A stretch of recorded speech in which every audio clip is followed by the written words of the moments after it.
Block 0, Episode 16 of 200, Latency. The delay was only a few seconds at first. No one panicked over a few seconds. Marcus Hale noticed it while watching global node pings. Latency between major hubs, New York, Frankfurt, Tokyo, had increased by 400 milliseconds.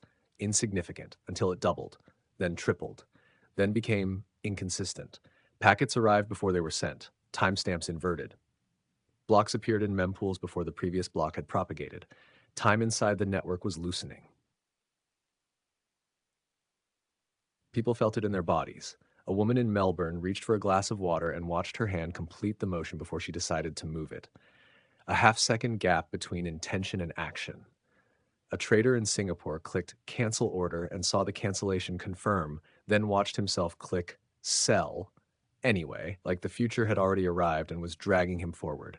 The delay wasn't internet speed. It was reality buffering. Marcus ran isolated tests. Disconnected fiber, shielded systems, air-gapped hardware, the lag remained.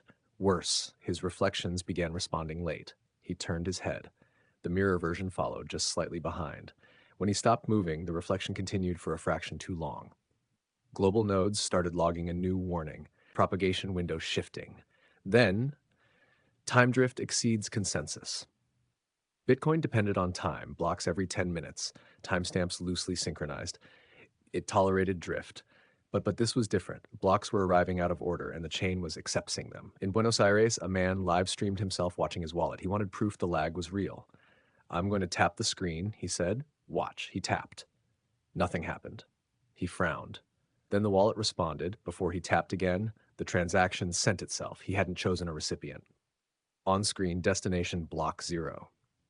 The chat exploded, but their messages arrived seconds too late. By the time they typed stop, he was already gone from the frame.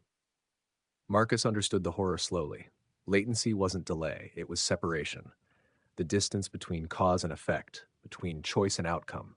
That gap was shrinking. He opened his node logs again. Some blocks now had negative time differences, confirmed before they were mined. The chain wasn't waiting for events to happen. It was anticipating them, choosing the cleanest version, letting reality catch up. Across the city, traffic lights switched before cars arrived. Elevators opened before buttons were pressed. Phones displayed notifications before actions were taken. People started hesitating, afraid that even thinking something would trigger it. The space between thought and execution was thinning. Marcus tried an experiment. He closed his eyes and imagined sending a transaction. Just imagined it. Fee estimation. Input selection, destination. His phone vibrated instantly. Transaction queued. He dropped it. "No," he whispered. The vibration continued, steady, patient. When he finally looked at the screen, it read, "Outside, something felt wrong with the air. Conversations overlapped slightly out of sync. Dogs barked a fraction before footsteps passed. Thunder cracked before lightning flashed. The world was catching up to itself." Bitcoin had always been praised for finality, for predictable timing, for blocks that came like clockwork. Now the clock was accelerating. The delay between action and confirmation was collapsing. Soon there would be no waiting, no hesitation, no mempool, only instant resolution. Marcus's reflection in the window moved before he did. It turned toward him. It raised his phone. The screen glowed. Confirmed.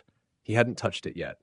Deep beneath the chain, block 0 pulsed faster, and the gap between decision and consequence was almost gone. End of episode 16.